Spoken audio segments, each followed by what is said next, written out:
Oke, sebelumnya teman-teman selamat datang di channel saya ya.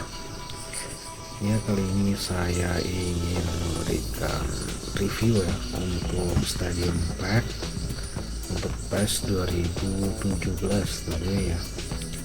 Untuk PES nya sendiri sebenarnya itu ini yang musim 2020 ya.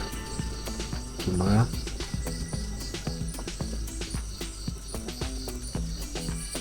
untuk stadium itu bukan yang terbaru, ini yang 2020.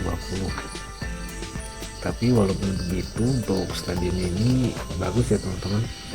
Untuk reviewnya mungkin saya tak kasih lihat sebagian saja ya teman-teman, karena nggak mungkin ya untuk ngasih review semuanya, karena di sini ada sekitar 42 stadion.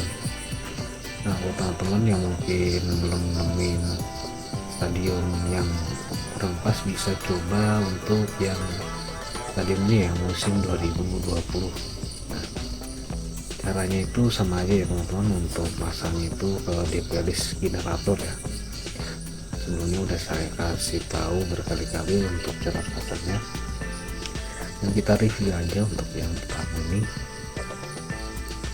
ada WINpesku dari Inter Milan, ada Barcelona, ada Ramon Sanchez dari stadionnya Sevilla, Anfield Road dari Liverpool, Wembley Stadium,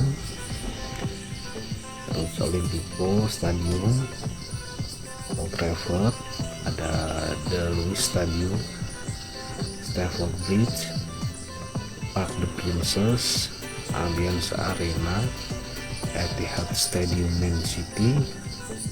Nah, untuk yang ini mungkin teman-teman kalau mainnya di match siang itu bisa dikurangin saja brightnessnya ya. Untuk Winlator sendiri udah ada pengaturan brightnessnya itu untuk yang official, cuma kalau untuk yang saya pakai biasanya ini nggak ada ya.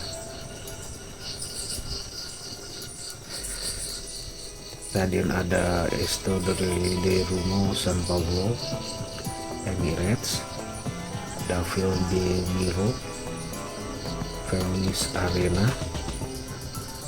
Velodrome Stadium, ada Golden Park, Santiago, Allianz Stadium, Saitama, Maracana Stadium, El Monumental, Lamborghini Stadium, Konami yang bawaan, San Siro, dan Monumental Stadium, Stade Louis 2 punya AS Monaco, Stadio do Dragão punya FC Porto, ada Metropolitano punya Atletic, Olympic Grand Torino punya Torino FC, King Power Stadium punya Leicester, San Paulo punya Napoli, Stade de France, Artemio Franci, Tottenham Hotspur, ST Jacob Park, Signal Iduna Park, Amsterdam. Dan ini random ya. Untuk stadionnya sendiri itu ada lumayan ya teman-teman, banyak banget, sekitar 40-an. Ini teman-teman bisa langsung pasang aja